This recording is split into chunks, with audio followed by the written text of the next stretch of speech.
Bienvenidos a nuestra segunda sesión de nuestra aula virtual. Como ya hemos dicho, la concepción de un nuevo ser es un hecho milagroso, es toda una aventura. Y hoy vamos a ver los métodos anticonceptivos.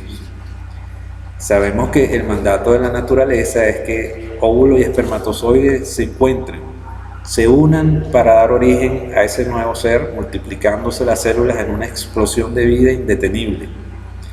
Los métodos anticonceptivos disminuyen en mayor o menor grado esa posibilidad. Cada pareja debe estudiar y planificar junto a su médico lo que más le conviene y decidir cuándo es el momento adecuado y las condiciones óptimas para concebir un bebé. El embarazo es una situación bien importante para la mujer. Bueno, no solo para la mujer, para la pareja. Es una condición única que debe estar muy bien protegida y, como ya hemos dicho en varias oportunidades, debe ser algo completamente planificado. Los métodos anticonceptivos surgen para evitar la concepción. Hay diversidad de implementos o mecanismos que evitan la concepción de un nuevo ser, la unión de ese óvulo y espermatozoide. Entonces, como definición, tenemos que un método anticonceptivo, como su nombre lo indica, son todos aquellos implementos, mecanismos que buscan que no se una el óvulo con el espermatozoide. Tenemos varios métodos. Aquí tenemos una clasificación. Quisiera que aquí detallaran los métodos naturales, fundamentalmente el método de Billings, el método de la abstinencia sexual, el método del ritmo, o sea, que busca los días fértiles de la mujer. Están los métodos de barrera, el preservativo, el diafragma. Hay una serie de métodos químicos, fundamentalmente los espermicidas, y los métodos hormonales, ya lo vamos a ver, uno de los más utilizados, la pastilla anticonceptiva. También tenemos los dispositivos intrauterinos y los métodos definitivos, que son la vasectomía en el varón y la ligadura de trompa de falopio. Uno de los métodos más utilizados desde hace muchos años es conociendo el periodo de fertilidad en la mujer. Al conocer exactamente el ciclo menstrual, podemos decir que cíclicamente, periódicamente madura un óvulo. Ese óvulo, para madurar dentro del folículo de Graaf, dura alrededor de 14 días. Es decir, que en un ciclo menstrual regular de 28 días, es el día 14 donde va a estar presente el óvulo. Y ese es el día más fértil en la mujer. Si ella mantiene relaciones sexuales, muy probablemente quedará embarazada. Pero ese no es el único día. Sabemos que ese óvulo puede durar vivo 2 o 3 días. Lo mismo que los espermatozoides, también pueden durar vivos unos 3 días. Y esto es un proceso fisiológico que se puede alterar por muchas cosas, por lo tanto la ovulación pudiera adelantarse un par de días.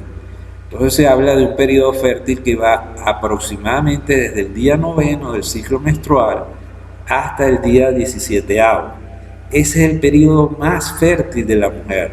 En la medida que nos alejemos de esos días, ¿verdad?, disminuye la fertilidad o disminuye la probabilidad de un embarazo. Fíjense que le estoy diciendo disminuye la probabilidad, no podemos decir que no se va a presentar.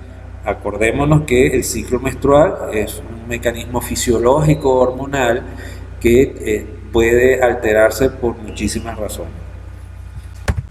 Otro método fisiológico es el que llaman el método de Billings. Se basa en el espesor del moco cervical, una sustancia que produce la mujer en el cuello uterino.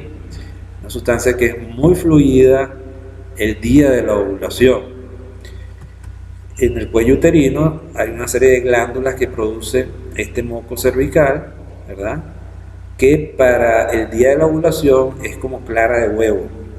completamente fluido, permitiendo fácilmente el paso de espermatozoides y favoreciendo la supervivencia de los espermatozoides que, bueno, atravesarían toda la cavidad uterina e irían a buscar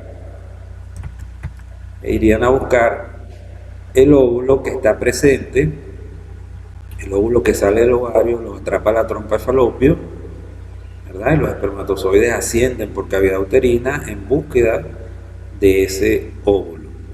El moco cervical, dicen también que hay unas pequeñas glándulas a lo largo de toda la cavidad uterina que son como filamentos por donde nadan esos espermatozoides. Esto es una forma, pues bueno, a lo mejor para recordarte, o sea, mientras más fluido, mejor pueden nadar los espermatozoides, ¿verdad?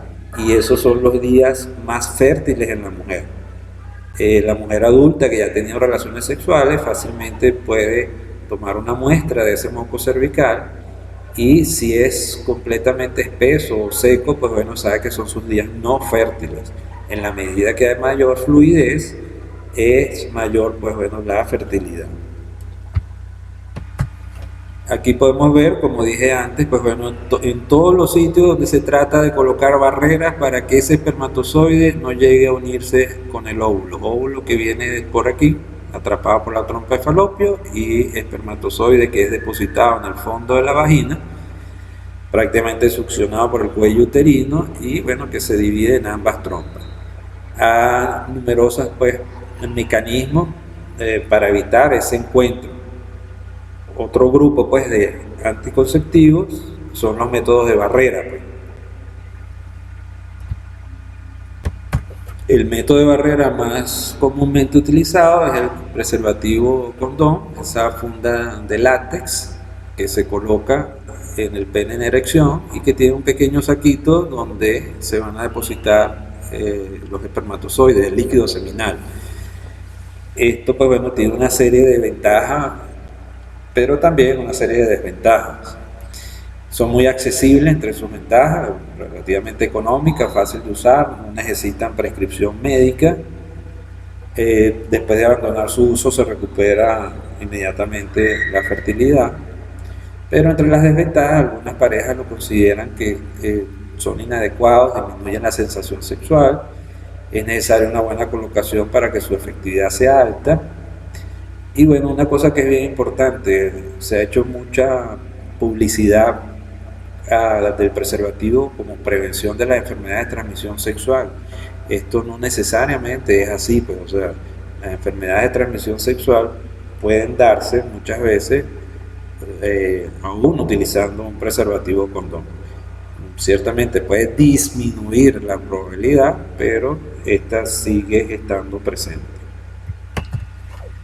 Seguimos con el diafragma, es una especie de capuchón que se coloca la mujer adulta que incluso ya ha tenido algún parto, ¿verdad? Este diafragma se coloca dentro de la vagina cerrando, pues por así decirlo, el cuello uterino. Pero sabemos que los espermatozoides, bueno, son unas estructuras celulares microscópicas que pudieran penetrar a lo largo del borde, pues, de ese diafragma. Por eso muchas veces se combinan con jaleas o espumas espermicidas que se colocan pues en el borde tratando pues de eliminar la mayor cantidad posible de espermatozoides. Como ustedes verán y podrán deducir, pues bueno, son métodos poco eficaces que más bien hay que utilizarlos complementariamente, o sea, dos o más de ellos para disminuir pues la posibilidad de una concepción. Continuando tenemos las propias pastillas anticonceptivas, métodos muy utilizados, son los anticonceptivos orales y como tienen aquí su mecanismo de acción es frenar, inhibir la ovulación. O sea, ese proceso natural, fisiológico de maduración de un óvulo cíclicamente, periódicamente en el ciclo menstrual, que es un mecanismo hormonal, por las pastillas anticonceptivas, que son un compuesto fundamentalmente de progesterona. Esta progesterona va, por decirlo así, a engañar a la hipófisis para que no libere la hormona FSH, que es la hormona encargada de madurar el folículo y por ende de madurar el óvulo. Recuérdense las clases que hemos dado sobre fisiología femenina explicando el ciclo menstrual. Aquí tienen la explicación de cómo la pastilla anticonceptiva va a frenar ese proceso de maduración de un óvulo. Entonces, esto no es que se va a tomar la pastilla momentos antes de la relación sexual, ¿no? Aquí se va a hacer un ciclo artificial. Entonces, la mujer debe consumir la pastilla anticonceptiva desde que inicia su ciclo menstrual y debe tomarla todos los días, preferiblemente a la misma hora, y luego, bueno, tiene 7 días de descanso. Esto, pues bueno, lo hace muchas veces difícil, pues bueno, para algunas mujeres esta rutina a veces se confunden, por eso hay estuches más bien de 28 días, que es lo que dura normalmente el ciclo, y bueno, con los días de la semana, pues para que sepa el día que se la ha tomado, ¿no? Realmente, por ejemplo, en este estuche, fíjense, hay 21 tabletas o pastillas que tienen el compuesto, la hormona, la progesterona, que va a hacer el efecto, y después hay alrededor de 7 días de descanso, pero estas son diferentes, no contienen progesterona, pero sí un multivitamínico, y no van a tener ningún efecto anticonceptivo, sino es el efecto de que la mujer sabe que tiene que tomarse una pastilla todos los días y mantiene ese calendario, termina este sobre y sigue con otro. No como este, pues bueno, que entonces pararía, dejaría de tomar 7 días para buscar otro estuche, ¿no? Entonces así, pues bueno, hay menos posibilidad de error porque no se olvida, pues debe tomar la pastilla todos los días y bueno, y se mantiene en esa disciplina. Esto es un poquito complicado para explicárselo ahora. Otro método muy utilizado, sobre todo la mujer que ya ha tenido hijos y no desea tener más embarazo, el famoso dispositivo intrauterino. El dispositivo intrauterino es un instrumento, pues, de plástico, algunos cubiertos de cobre, que se inserta, lo tiene que insertar un médico, ¿verdad? Los bracitos se enderezan, pues por así decirlo, están como dentro de una inyectadora, se colocan a través de la vagina, llega al cuello uterino, se empuja el émbolo y entonces el dispositivo intrauterino tiene su forma inicial, pues, ¿no? Y está dentro de la cavidad uterina. Esto no es ninguna barrera, por favor, no lo vayan a confundir. El dispositivo intrauterino va a actuar es como un cuerpo extraño. Al estar dentro de la cavidad uterina, todo el endometrio reacciona, este endometrio que es la capa más interna del útero, que ya estudiamos, si recuerdan el ciclo menstrual, esta capa se inflama y lo que va a hacer, porque va a reaccionar contra un cuerpo extraño, o sea, el dispositivo intrauterino está actuando como un cuerpo extraño dentro de la cavidad uterina. Todo ese endometrio se inflama en contra de ese cuerpo extraño y entonces cuando el óvulo es fecundado y va a llegar a pegarse al endometrio, se encuentra con un endometrio hostil, inflamado y no puede pegarse, por lo tanto no se da el embarazo. Si ustedes habrán prestado atención y al concepto inicial, podemos decir, o mi pregunta sería, ¿ustedes pueden considerar los dispositivos intrauterinos estrictamente hablando como un método anticonceptivo? No, ¿verdad? No se puede considerar estrictamente hablando como un método anticonceptivo porque la concepción sí se va a dar, sí se puede dar. La unión de óvulo y espermatozoide se puede dar. Lo que se impide es que ese óvulo fecundado pueda pegarse y desarrollarse el embrión. Entonces los dispositivos intrauterinos siempre los debemos tener dentro de nuestra clasificación como aparte, pues porque realmente la concepción sí se da. Dentro de sus ventajas está que, bueno, son un dispositivo que dura varios años, 3 a 10 años. No hay que recordar su uso, pues una vez colocado, pues bueno, es un método anticonceptivo permanente, por lo tanto no interrumpe el acto sexual, la fertilidad puede retornar, inmediatamente se retira, pero entre sus desventajas está que puede causar periodos menstruales más dolorosos, pues prolongados. Eso depende, pues bueno, es muy variable de una mujer a otra. El útero los puede expulsar o desplazar y deben ser colocados en manos expertas, un ginecólogo, porque se pudiera perforar el útero.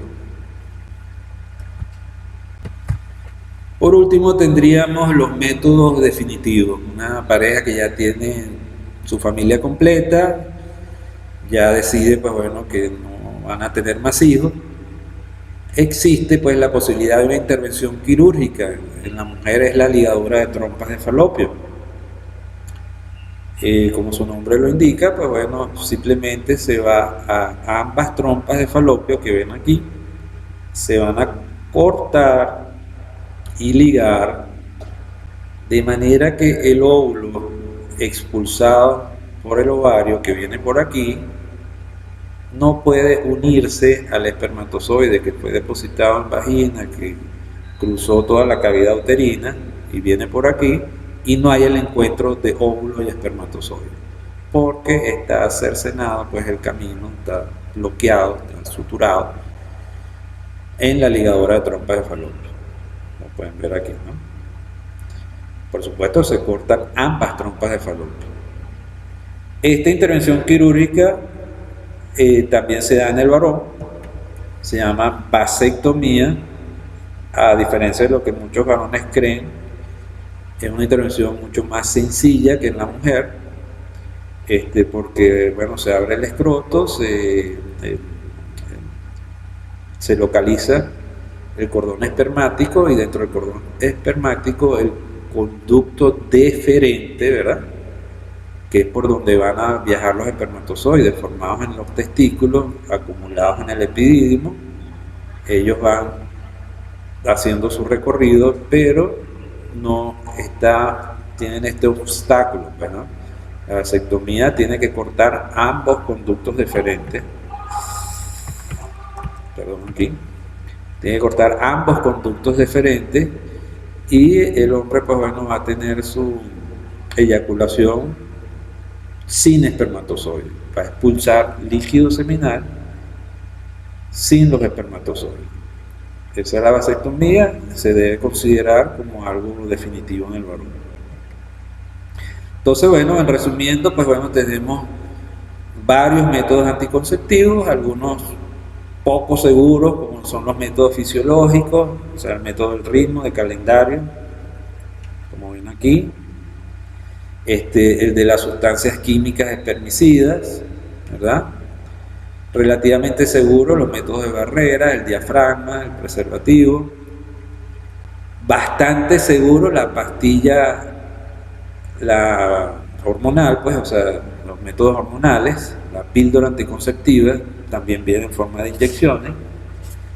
Y los métodos definitivos fueron los últimos que vimos, de ligadura de trompas y vasectomía.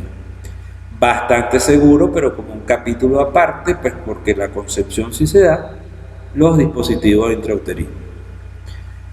Entonces, jóvenes, continúen ahora ustedes dentro del aula virtual con la tarea asignada en esta sesión 2. Ustedes van a escoger 3 métodos anticonceptivos de los que hemos visto, van a describirlo brevemente y van a señalar sus ventajas y sus desventajas. Bueno, ha sido todo por hoy, de verdad que un gusto enorme poderles explicar estos temas.